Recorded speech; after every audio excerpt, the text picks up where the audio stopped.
Olá, eu sou Emanuele Garcia e começa agora mais uma edição do programa Crítica de Ponta.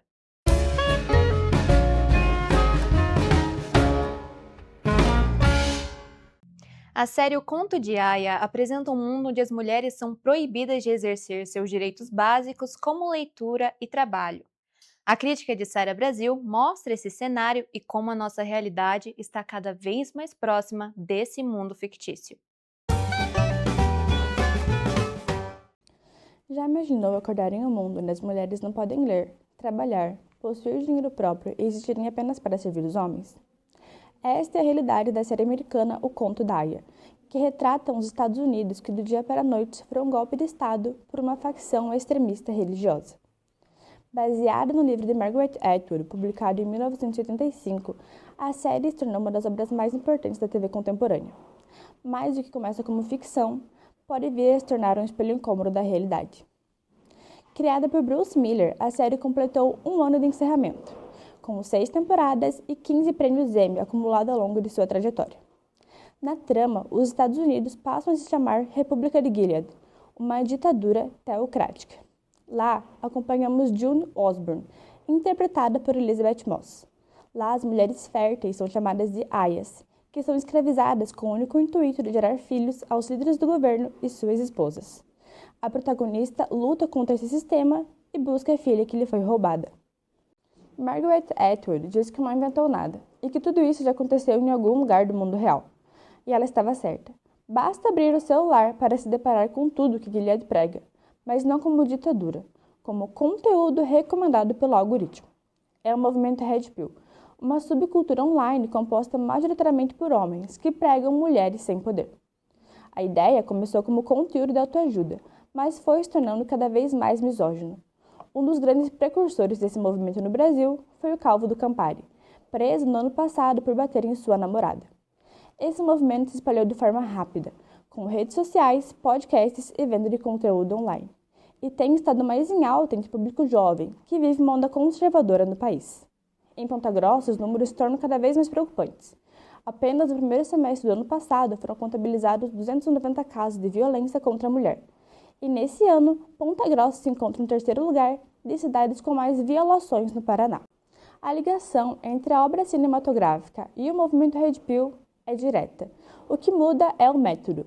A série utiliza uma ditadura. Já o movimento Red Pill tem a internet como sua maior arma. Mas a misoginia está amplamente presente em ambos. A dura realidade de superação no esporte é tema abordado no livro No Fundo é Amor, de Ali Hazelwood. A crítica de Yasmin Aguilera mostra uma desromantização da vida esportiva, que sofre com expectativas e pressão psicológica. No Fundo é Amor, da escritora Ellie Hazelwood, mostra o esporte longe da ideia romantizada de superação constante. O livro apresenta atletas vivendo sob a pressão extrema, presos à necessidade de vencer e melhorar, provar o valor o tempo todo. Entre os treinos intensos, cobranças intensas e o medo de falhar, descansar parece quase um erro. Essa discussão se aproxima da realidade aqui no Paraná. Um estudo publicado na revista de Educação Física da UEM, desenvolvido por pesquisadores da Universidade Federal da Paraíba e da Unopar, avaliou 1.217 atletas brasileiros entre 12 e 17 anos. A pesquisa identificou níveis significativos de exaustão física e emocional, além da redução do sentimento de realização esportiva, sintomas associados ao burnout esportivo. Segundo os pesquisadores, a pressão por resultados, a rotina intensa de treinos e a cobrança constante por desempenho estão entre os principais fatores ligados ao desgaste psicológico em jovens atletas. Outro levantamento, realizado por pesquisadores da Universidade Estadual de Maringá, analisou atletas de futsal da Liga Nacional e encontrou sinais frequentes de desgaste emocional e redução de sensação de realização esportiva em ambientes de alta cobrança competitiva. Em Ponta Grossa, onde o esporte universitário e escolar movimenta centenas de jovens, muitos atletas também precisam conciliar treinos, competições, estudos e expectativas familiares. No livro, os personagens passam a medir o próprio valor pelas vitórias. O erro deixa de ser aprendizado e vira fracasso pessoal. Essa lógica também aparece fora da ficção em ambientes esportivos marcados pela produtividade extrema, onde o sofrimento e o cansaço acabam sendo vistos como prova de dedicação. Mais do que um romance esportivo, No Fundo é Amor levanta uma discussão sobre saúde mental, autocobrança e outros impactos da pressão por performance. Um debate que conversa diretamente com a realidade dos atletas. Com uma mistura de poder e romance, a cantora Gianna Altaus lançou no final do ano passado um novo álbum com músicas animadas e batidas eletrizantes. Giulia Neves faz uma análise das produções da artista paranaense. Inspirado na estética anos 2000 e com nome nada convencional, Felide é o álbum de estreia da cantora paranaense Gianna Altaus. Lançado em novembro de 2025, o título do disco simboliza força, independência e sensualidade feminina. Ao todo, são 12 faixas inéditas que se conectam, sobretudo, com o público jovem. Temas como desilusões amorosas, paixão, desejo e autoconfiança, que são universais, não ficam de fora. A coletânea conta também com as colaborações de Gustavo Mioto e L7. Por ser um álbum pop, as músicas são fáceis de memorizar, com refrões repetitivos e batidas energéticas. Entretanto, o disco não se mantém só nos clássicos ritmos animados do gênero. Faixas como Ex Sozinho e Não Compensou Te Amar possuem melodias mais melancólicas e letras emocionais. A ambiguidade também faz parte da estratégia criativa da artista. Em Medo de Nada, faixa que aborda o receio de se aprofundar em relacionamentos, Gianna brinca com a palavra nada. A frase "quando a gente se quer, não tem medo de nada, só nada, só nada, só nada contra a maré" atesta o uso do recurso. Por outro lado, Felídia, Tira o Teu Ar e Gata nos 2000 reafirmam a essência do álbum. Com ritmos dançantes, Gianna canta sobre sedução, magnetismo e liberdade. A faixa Gata nos 2000, inclusive, é um dos pontos altos da coletânea. Fruto da parceria com o rapper L7, o contraste entre os estilos e as vozes despertam o interesse e cativam o ouvinte. Após 5 anos do seu primeiro single, Stuck Into This, Gianna se fortalece na indústria da música com autenticidade e forte presença criativa. Memórias familiares transformadas em arte. A exposição Vou Falar Sobre Elas apresenta histórias de mulheres que atravessam gerações por meio de desenhos, gravuras e textos. Esta é a crítica de Amanda Rafaela dessa edição. Vou Falar Sobre Elas chega a Ponta Grossa trazendo uma proposta que transforma lembranças familiares em arte. A exposição foi criada pela artista Michele Fiorucci durante o período de isolamento social em 2020 e apresenta histórias que atravessam gerações. A partir da arte, Michele encontrou uma forma de revisitar memórias, fortalecer laços e dar novos significados às experiências da própria família. A amostra faz parte do calendário de exposições de 2026 da Universidade Estadual de Ponta Grossa e também cria uma conexão especial com o bairro de Oficinas, onde está localizada. Algumas das obras retratam memórias do próprio território, fazendo com que o espaço também se torne parte da narrativa. A exposição aproxima o público de temas como pertencimento, identidade e memória coletiva.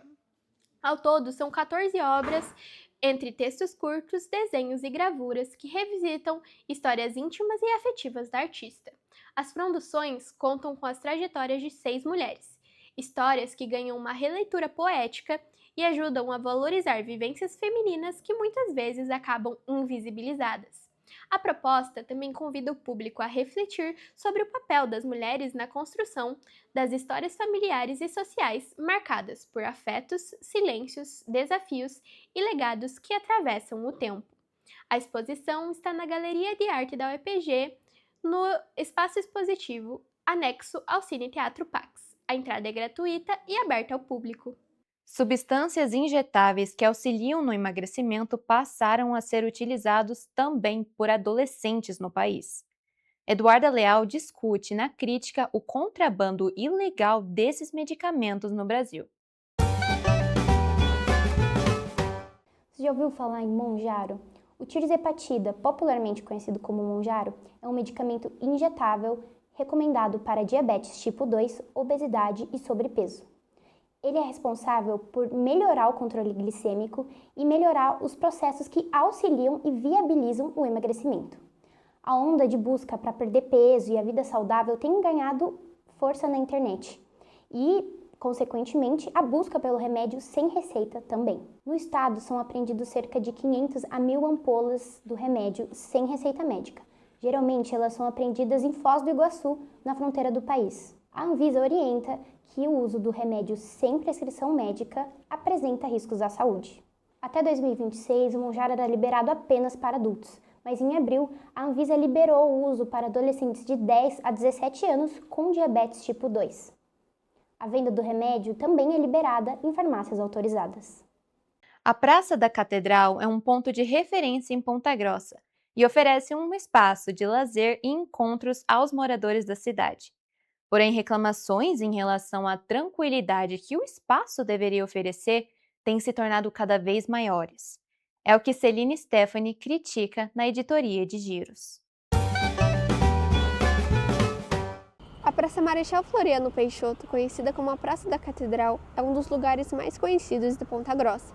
O espaço abriga a histórica Catedral Santana e desde 2023 passou a ter uma movimentação noturna por causa dos bares ao redor da praça. Entre sexta-feira e domingo, muitos jovens se encontram no local para conversar, beber e ouvir música. A movimentação começa por volta das 7 horas da noite e segue até a madrugada. Algumas pessoas levam cadeiras para ficar na praça, enquanto outras chegam em carros com som alto, transformando o espaço em um ponto de encontro.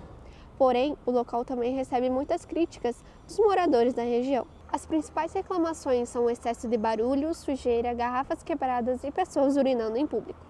Os questionamentos destacam a falta de fiscalização pela prefeitura.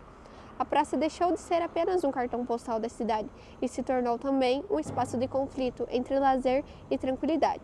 Entre as normas vigentes está a Lei Municipal número 14.523 de 2022, que prevê a prevenção da qualidade de vida e do sossego público. A legislação proíbe som altos em volumes excessivos em zonas residenciais e comerciais da cidade. Clube de livros ganham destaque por permitirem interações entre leitores e incentivo para conhecimento de novas obras. Na crítica de Giulia Neves, ela apresenta um grupo de Ponta Grossa totalmente feminino. Feito por mulheres para mulheres. Assim nasce a ideia do Sweet Pates Club, clube do livro 100% feminino criado em junho de 2025 por Bianca Buch. Natural de Limeira, no interior de São Paulo, a criadora de conteúdo literário se mudou para Ponta Grossa no ano passado e, ao procurar nas redes sociais por clubes de leitura, não encontrou nada na cidade. Assim, surgiu a ideia de fazer o próprio projeto. De acordo com a pesquisa Retratos da Leitura no Brasil, de 2024, 53% do país é composto por não leitores, ou seja, cidadãos que não leram sequer um livro, parcialmente ou inteiro, nos 3 meses que antecederam a pesquisa. O Paraná, entretanto, vai na contramão do Brasil. Aqui, 54% da população é leitora. Clubes do livro, como criado por Bianca, podem fomentar a assiduidade dos leitores. Até maio de 2026, o Sweet Pates Club conta com 40 participantes. O espaço democrático formado internamente é um aspecto positivo. Por meio de votação, os membros escolhem o dia do encontro mensal, que é feito de forma presencial, o local do encontro e também qual será o livro lido no mês. Desde a criação, o clube seleciona majoritariamente obras literárias de romance. Na pesquisa Retratos da Leitura, destaca-se justamente essa tendência. Em 2024, o gênero foi o terceiro mais lido no país, com 20% do total. Parcerias com editoras e empresas do ramo também é um diferencial do projeto. Selos como Harley Quinn, Jangada e Livros da Alice já firmaram parcerias. Uma tendência vem ganhando destaque no mundo midiático. Os famosos óculos da Miu Miu estão se tornando cada vez mais populares. A crítica é de Eduarda Leal. A partir de meados de 2025, as influenciadoras digitais começaram uma nova tendência. O óculos da Miu Miu, marca criada pela dona da Prada, produz peças com um design que mistura o retrô com o contemporâneo. O modelo popular é o MU04Z, que se destaca pelo formato oval e retangular alongado, com hastes finas e a logotipo vertical da marca. O óculos se torna popular em redes sociais por ser usado por celebridades, influenciadoras, e o preço de uma unidade original pode custar de R$2 a R$3.000. Para quem não tem acesso ao original, o mesmo produto em versões não originais pode ser encontrado em lojas populares ou até mesmo em ambulantes. A comercialização de óculos com grau e de proteção solar de vendedores não credenciados é proibida por lei. Na região sul do país, a polícia realiza operações frequentes para apreender produtos ilegais. No Rio Grande do Sul, em 2023, foram apreendidos óculos falsificados avaliados em R$ 17 mil. No Paraná, a polícia opera buscas a óticas, que aplicam golpes a consumidores para uso de dados e falsificação de lentes. A quem tem interesse em adquirir algum produto deve se atentar à procedência do local de venda para não cometer ação criminosa. Universidades do Paraná sofrem com a baixa no número de candidatos aos vestibulares. A crítica de Dimitri de Souza apresenta números preocupantes em relação à busca pelo ensino superior. De 2016 a 2025, o volume de inscrições para o vestibular nas principais universidades estaduais do Paraná revela o recuo. O fenômeno atinge as universidades estaduais de Ponta Grossa, Londrina e Maringá. Tais locais somam números bem abaixo dos índices em comparação à década passada.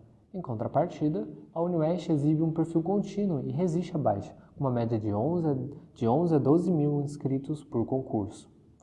Já o EPG viu um total de candidatos encolher, de mais de 2.600 em 2016 para 9.000 em 2025. A UEL segue um rumo similar e viu a lista cair quase pela metade no mesmo período, com uma máxima em 2020 de 26 mil concursandos para 15 mil em 2025. Ainda que a Universidade Londrinense seja a instituição com o maior número de inscritos das universidades estaduais analisadas, essa queda acentuada não pode ser ignorada. A proporção entre vagas e candidatos é outra estimativa que se modifica bastante a cada ano. Vale o exemplo da UEPG. No vestibular realizado pela universidade no ano passado, era um total de 1.200 vagas distribuídas entre os cursos, enquanto em 2016 eram 738.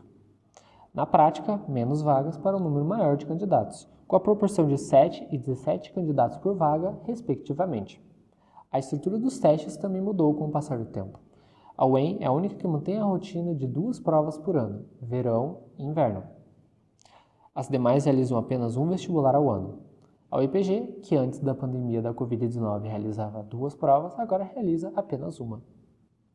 O vestibular é uma prova aplicada entre outubro e novembro pelas universidades estaduais do Paraná. Na maioria dos casos, constata-se uma queda na procura dos jovens pelo ensino superior no Paraná. E assim encerramos mais uma edição do Crítica de Ponta, produzido por estudantes do 3º ano de jornalismo da UEPG. O podcast vai ao ar aos sábados, às 8h30, na Rádio Comunitária Princesa FM 87.9.